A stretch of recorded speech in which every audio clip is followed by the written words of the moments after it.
آج کل لوگوں کو فقر اور فاقے کا ڈر بہت رہتا ہے۔ ایک دعا سکھا رہا ہوں، اگر وہ روزانہ پڑھنے کا اہتمام کریں گے تو انشاءاللہ 70 قسم کی مصیبتوں اور نقصانات سے حفاظت ہوگی انشاءاللہ، اور ان میں ادنیٰ درجے کی مشکل فقر اور فاقہ ہے۔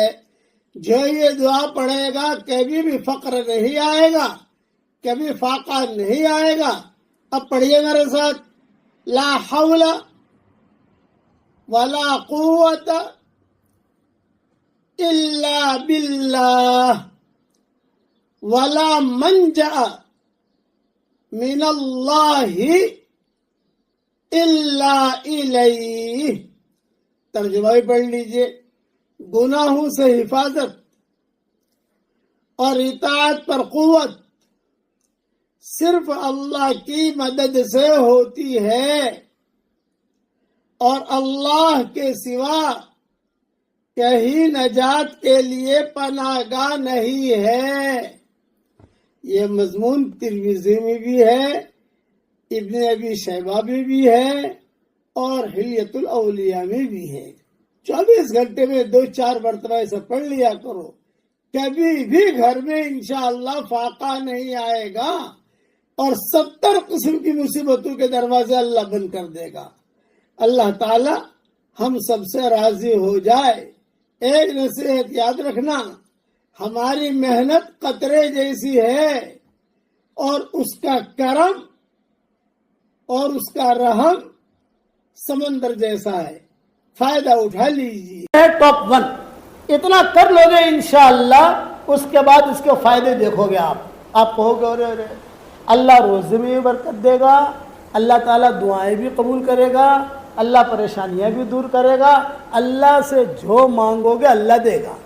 اور یہ جو وظیفہ بتا رہا ہوں میں آپ کو، یہ روزے میں برکت کا وظیفہ ہے۔ جس کو بھی بتایا الحمدللہ بہت فائدہ ہوا۔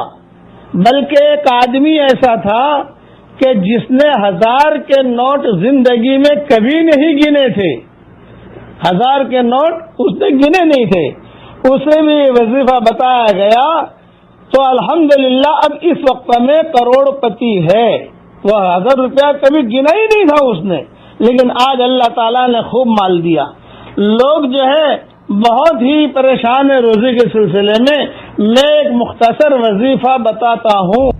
سوتے وقت 100 مرتبہ یہ پڑھا کرتے تھے، پڑھیے میرے ساتھ، بسم اللہ اللہم صلی علی محمد۔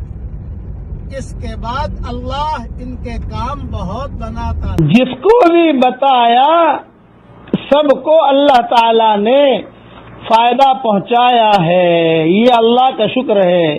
چونکہ بہت خبریں آتی ہیں، میں اس لیے یہ مختصر چیز بتا دی میں نے، لیکن شرط ہے اس میں فرض نماز کے بعد۔ کوئی آدمی کہے کہ فرض نماز نہ پڑھوں، نہ، فرض نماز پڑھیے، فرض نماز کے بعد اطمینان سے اپنی جو سنتیں وغیرہ ہے وہ پڑھ لیجئے، جو فرض نماز کے بعد کی اذکار مسنونہ ہے وہ پڑھ لیجئے، جو دعائیں ہیں فرض نماز کے بعد آیت الکرسی ہے، تسبیح فاطمی ہے، وہ ساری کی ساری چیزیں پڑھ لیجئے۔ اس کے بعد گھر جانے سے پہلے اتنا وظیفہ کر لیجئے، یا خواتین اتنا وظیفہ کر لیں، اپنے بچوں کو ہی بتا دیں۔ حدیث میں نہیں ہے لیکن یہ چٹکلا بڑا اہم ہے۔ میں اب کیا بتاؤں، اس وظیفے سے کئی غریب بادشاہ بھی بنے ہیں۔ اب قصہ تو سب سنا نہیں سکتا، گزشتہ زمانے میں جو بادشاہ بنے ہیں وہ اس وظیفے کی وجہ سے بنے ہیں۔ یہ بھی کتابوں میں لکھا ہے کہ تھا بالکل غریب لیکن اللہ نے بادشاہ بنا دیا، چمکا دیا۔ اس لیے لوگ بہت پریشان ہیں گھریلو سلسلے میں، روزے کے سلسلے میں۔ آپ گھبرائیے مت، اللہ کے احکامات تو پورا کیجیے، باوضو رہنے کی کوشش کیجیے۔ یہ تو حدیث شریف میں آتا ہے کہ باوضو رہو کہ روزے میں برکت ہوگی الحمدللہ۔ میں دعا کرتا ہوں کہ اللہ تعالیٰ سب کے لیے حلال مال و منال کے دروازے کشادہ فرمائے۔